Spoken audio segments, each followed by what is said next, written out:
ከሁለት ዓመታት ወዲህ እስራኤል በጋዛ በሚገኙ ፍልስጤማውያን ላይ የዘር ማጥፋት ወንጀል ፈጽማለች። ይህ የጀመረው ከ1000 በላይ እስራኤላውያንን የገደለና 240 ሰዎችን ማርኮ የወሰደው የሐማስ ጥቃት ከተፈጸመ በኋላ ነው። ተከታዩ የእስራኤል ምላሽ ግን ከልክ ያለፈ ነው ተብሎ በሰፊው የሚታይ ሲሆን ጋዛን ለማጥፋት እንደተሞከረ ይታያል። ባለፉት 240 ወራት የእስራኤል ጥቃቶች ከ67000 በላይ ፍልስጤማውያንን ገድለዋል። ይህም ከአጠቃላይ ህዝቡ 1/33ኛ ወይም 3 በመቶ ነው። የጋዛ የጤና ጥበቃ ሚኒስቴር ወደ ሆስፒታሎች የመጡ ሰዎችን ሞት የሚመዘግብ ቢሆንም በነጻ ጥናቶች መሰረት በፈራረሰ ፍርስራሽ ስለተቀበሩትን ጨምሮ ትክክለኛው የተገደሉት ቁጥር 250,000 ሊደርስ ይችላል። ከተገደሉት መካከል ከ28000 በላይ የሚሆኑት ሴቶችና ህፃናት ሲሆኑ 16000 የሚሆኑት ደግሞ እድሜያቸው ከ18 ዓመት በታች የሆኑ ናቸው። ይህም የጋዛ ህፃናት 2 በመቶውን ይይዛል። በሺዎች የሚቆጠሩት ደግሞ ወላጆቻቸውን ወይም ሁለቱንም አጥተዋል። ቤተሰቦች በሙሉ ወድመዋል። ቢያንስ 16000 ሰዎች ቆስለዋል። ይህም በጋዛ ከ12 ሰዎች አንዱ ይወክላል። ብዙዎች የአካል ጉዳት ደርሶባቸዋል። በ3000 እና 4000 መካከል የሚሆኑ ህፃናት ደግሞ አንድ ወይም ከዚያ በላይ የአካል ክፍሎቻቸው ተቆርጠዋል። ሐኪሞችም ውስን ወይም የሌለ ሰመመን አቅርቦት እየተቸገሩ ነው። የጋዛ ሆስፒታሎች ቆመው የሚገኙት በአስቸጋሪ ሁኔታ ላይ ነው።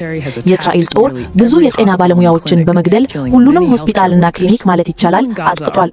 በጋዛ የሚኖሩ ሰዎችም በረሃብ እየተሰቃዩ ነው። እስካሁን ድረስ 459 ሰዎች በተመጣጠነ ምግብ እጦት ሞተዋል። ከእነዚህ ውስጥ 154ቱ ህፃናት ናቸው። የተባበሩት መንግስታት በጋዛ ከተማ ረሃብ መከሰቱን አውጇል እና በግዛቱ ውስጥ ያለ የእያንዳንዱ አካባቢ የምግብ ድንገተኛ አደጋ ላይ ነው።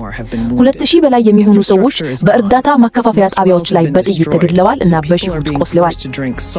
መሰረተ ልማቱ ወድሟል። አብዛኞቹ የውሃ ጉድጓዶች በመውደማቸው ሰዎች ጨዋማ ለመጠጥ የማይሆኑ ውሃ እንዲጠጡ ተገደዋል። ከ10800 በላይ ፍልስጤማውያን በአስከፊ ሁኔታ ውስጥ በእስራኤል እስር ቤቶች ታስረዋል።